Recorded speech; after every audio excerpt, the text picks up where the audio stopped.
maka pimpinan dapat mengambil berdasarkan pandangan-pandangan fraksi di dalam forum rapat paripurna. Cocok. Bisa disepakati? Sepakat gitu, Pak. adalah milik kita.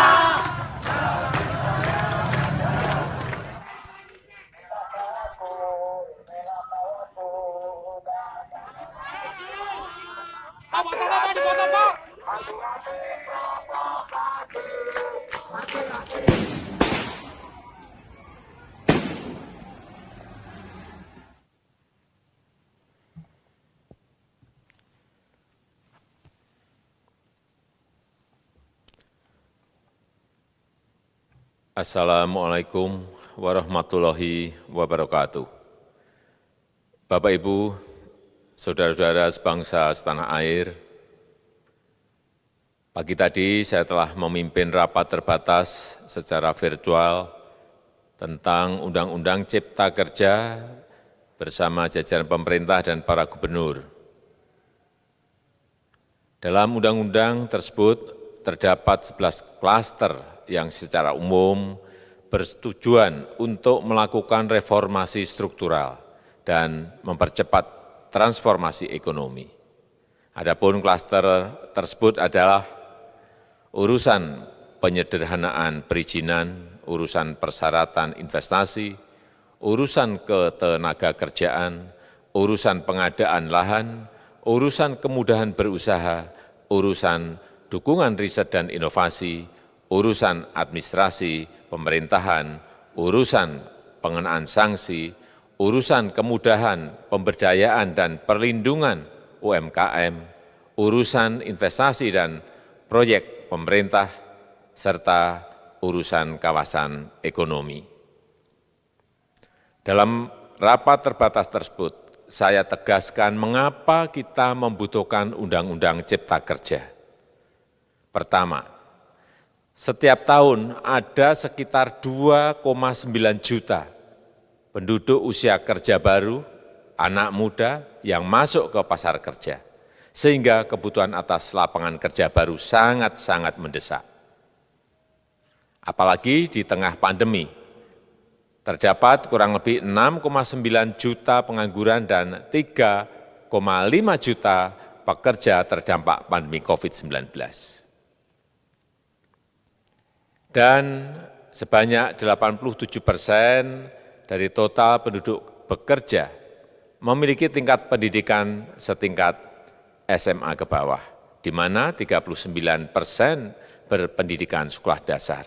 Sehingga perlu mendorong penciptaan lapangan kerja baru, khususnya di sektor padat karya. Jadi, Undang-Undang Cipta Kerja bertujuan untuk menyediakan lapangan kerja sebanyak-banyaknya bagi para pencari kerja serta para pengangguran. Kedua, dengan Undang-Undang Cipta Kerja akan memudahkan masyarakat, khususnya usaha mikro kecil, untuk membuka usaha baru. Regulasi yang tumpang tindih dan prosedur yang rumit dipangkas. Perizinan usaha untuk usaha mikro kecil UMK tidak diperlukan lagi, hanya pendaftaran saja.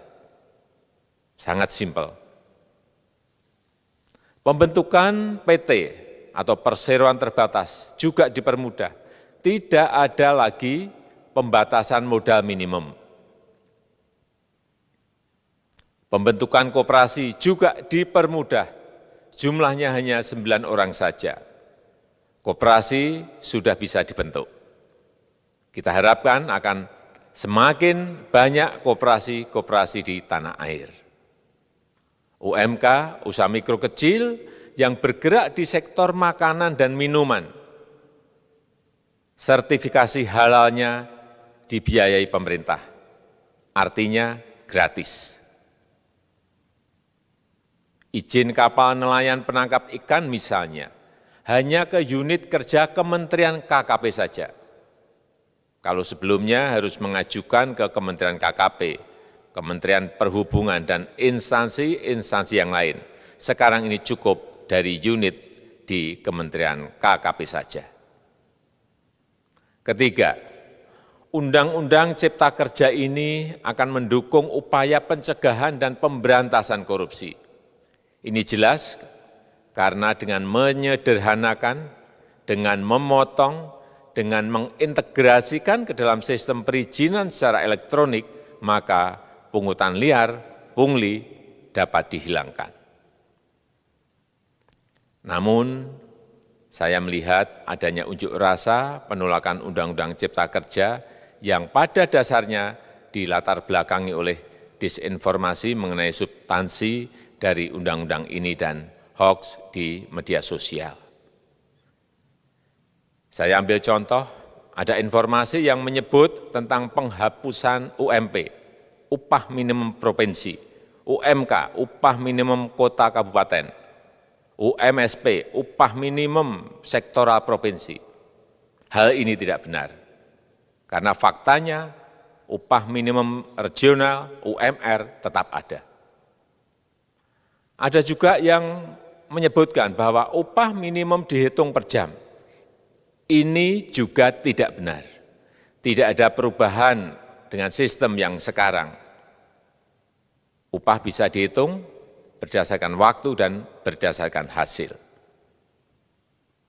Kemudian adanya kabar yang menyebutkan bahwa semua cuti sakit, cuti kawinan, cuti khitanan, cuti baptis, cuti kematian, cuti melahirkan, dihapuskan. Dan tidak ada kompensasinya. Saya tegaskan juga ini tidak benar.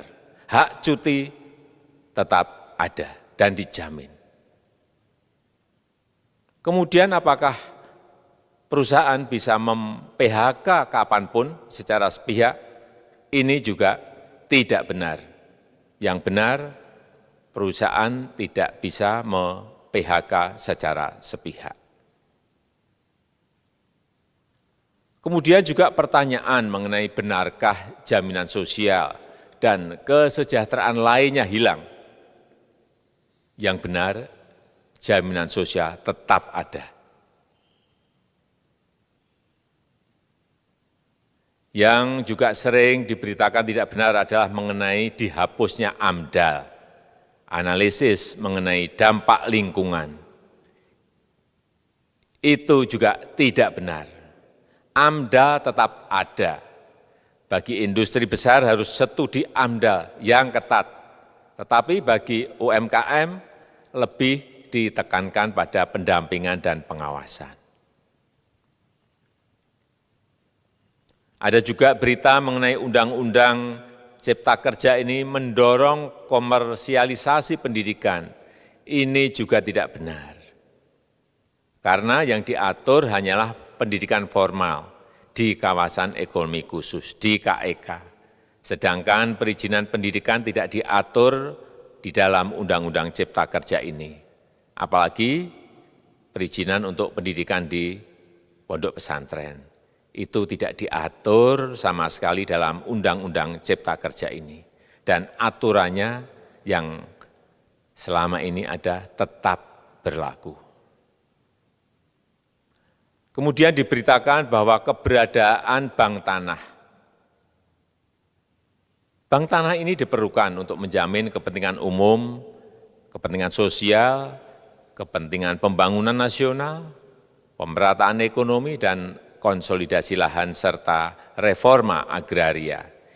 Ini sangat penting untuk menjamin akses masyarakat terhadap kepemilikan tanah, kepemilikan lahan, dan kita selama ini tidak memiliki bank tanah. Saya tegaskan juga bahwa Undang-Undang Cipta Kerja ini tidak melakukan resentralisasi kewenangan dari pemerintah daerah ke pemerintah pusat. Tidak ada. Perizinan berusaha dan pengawasannya tetap dilakukan oleh pemerintah daerah sesuai dengan NSPK, norma, standar, prosedur, dan kriteria yang ditetapkan pemerintah pusat. Ini agar dapat tercipta standar pelayanan yang baik di seluruh daerah. Dan penetapan NSPK ini dapat nanti akan diatur di dalam PP atau peraturan pemerintah. Selain itu, kewenangan perizinan untuk non-perizinan berusaha tetap ada di Pemda, sehingga tidak ada perubahan. Bahkan kita melakukan penyederhanaan, melakukan standarisasi jenis dan prosedur berusaha di daerah. Dan perizinan berusaha di daerah diberikan batas waktu. Ini yang penting di sini. Jadi ada service level of agreement. Permohonan perizinan dianggap disetujui bila batas waktu telah terlewati.